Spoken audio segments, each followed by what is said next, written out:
Scanaswagwegong, Segosewagwegong. My name is Sara General, and I'm wishing you a happy Indigenous Languages Day from myself and all of us here at Six Nations Polytechnic. As many of you may know, this year marked the beginning of the United Nations International Decade of Indigenous Languages. The decade builds on the International Year of Indigenous Languages and was designed to inspire a global plan of action and elevate calls for the implementation of the internationally recognized rights of Indigenous peoples, and as those pertain to language, Indigenous peoples' rights to freedom of expression, to an education in our mother tongues, and to be able to participate in public life using our languages. Mindful of this context, so far here at SMP, we've had some initial brainstorming discussions to think about what this decade might mean for us and how we can contribute to the goals that we collectively hold as a community around language revitalization, even as those continue to be refined. We've also been thinking about those recommendations that have emerged from existing reports like the Pathways to Creating Speakers of Ongohoeneha, the Six Nations Community Plan,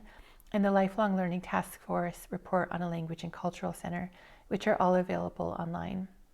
We've also been reviewing research articles, theses, and dissertations where questions about language revitalization strategies have been further explored,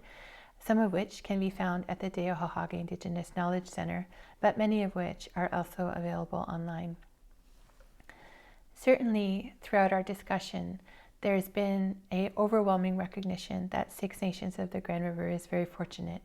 and that there have been decades worth of activity in the area of language teaching and learning, and people taking it upon themselves and within their families to prioritize languages and share language with others from the early years upwards. And there are just not enough ways to say now for this, and to extend our wholehearted gratitude to everyone who has been involved in that work. And so, with this in mind, it definitely feels like a moment of celebration and honoring and gratitude. And while we cannot gather just yet, we are thinking about future events where we might gather again to celebrate and learn from one another and share some of the more specific ways we are thinking of contributing and working together. Simultaneously to celebration, we know that the work ahead is considerable. There are many additional steps we can take to support our language learners and speakers, for example, by creating opportunities for our intermediate speakers to grow their proficiency and continue their own learning, even as we create opportunities to welcome new and beginning speakers. We can learn from how other communities and language groups around the world have taken up this call in the ways that work best for them, and consider how we might be able to do the same or explore ways we might partner or work together to respond to our unique needs. From our previous conversations at conferences within the community and around research reports, we have a lot of ideas about what the direction of SNP's language programming can be, and we'll be sharing more about that later today. We are also happy to be implementing some of those ideas as we move towards the launch of the Honors Bachelor of Arts in Ongohoe Languages, which will happen this fall. We know that core and stable and even capital funding remains a challenge for many, including programs in the community and schools at the early years, elementary, secondary, and post-secondary levels. And we know that more financial commitment and action is needed for what is immense work. And advocacy here will continue to be important and necessary. And so there is a lot to consider and thinking about regarding what we can do and how we can work with others towards a shared goal. And for myself, in listening to language speakers and teachers talk about what has helped them, in reading about other people's experience of language revitalization, and in reviewing the ways that researchers talk about the interruptions that have occurred to language transmission, the goal that comes to mind, or the goals that come to mind that situate everything we need to do and the needs that exist, and that help me really see how we are all working towards this in our own way and at our own pace, is the creation of speakers and the reestablishment of intergenerational transmission, and building a strategy around these items and asking ourselves or our organizations how we can help with this goal, how we can help people already working on this goal, and personally how I can help programs or organizations that are working towards this goal brings some of the answers and the way forward into focus. And I think of this same question when I think of our work here at SMP, and I know that others do as well, that when we have goals, or if these can be the goals, how can we help with them? Where does what we can do fit? How can we create opportunities for learners and language workers, knowing there's so much to be done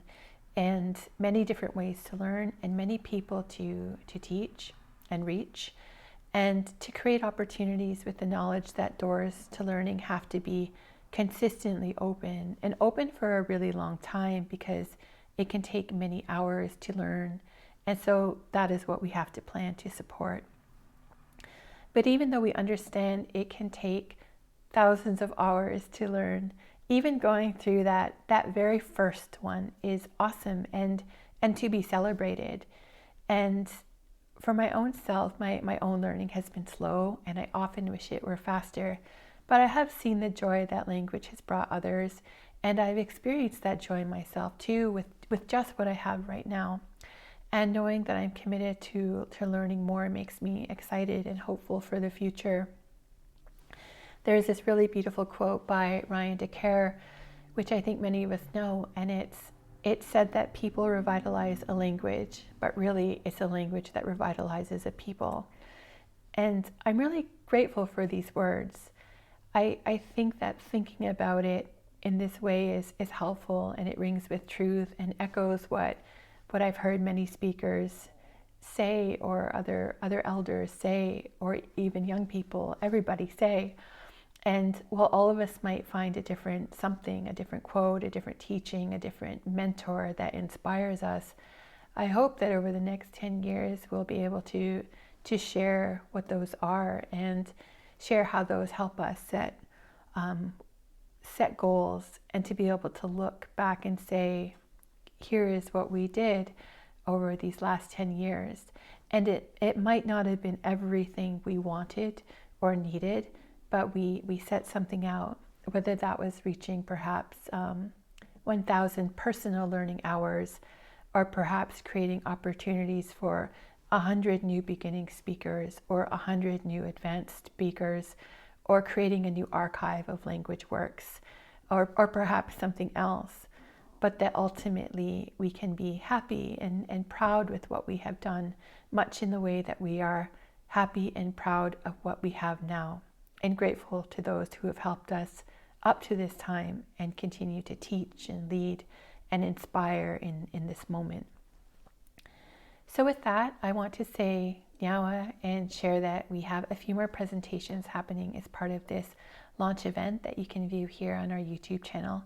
And once again, just wishing you a happy Indigenous Languages Day wherever you are. Nyawa, Onigiha.